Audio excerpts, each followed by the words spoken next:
और इस वक्त की बड़ी खबर आपको बता रहे हैं। एसपी सदर अखिलेश यादव का झांसी दौरा। जेल में बंद एसपी लीडर दीप नारायण से उन्होंने मुलाकात की है। 3 महीने से जेल में बंद है दीप नारायण। ये बड़ी खबर आपको बता रही हैं। झांसी दौरे पर है अखिलेश यादव। जेल में बंद एसपी लीडर दीप नारायण से उन्होंने मुलाकात की। 3 महीने से जेल में बंद है दीप नारायण और आज जेल में पहुंचकर अखिलेश यादव ने उनसे मुलाकात की है।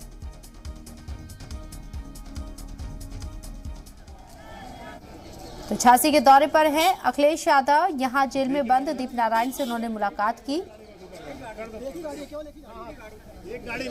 दीप नारायण 3 महीने से जेल में बंद हैं और आज अखिलेश यादव उनसे मिलने के लिए पहुंचे, उनका हालचाल जानने के लिए पहुंचे।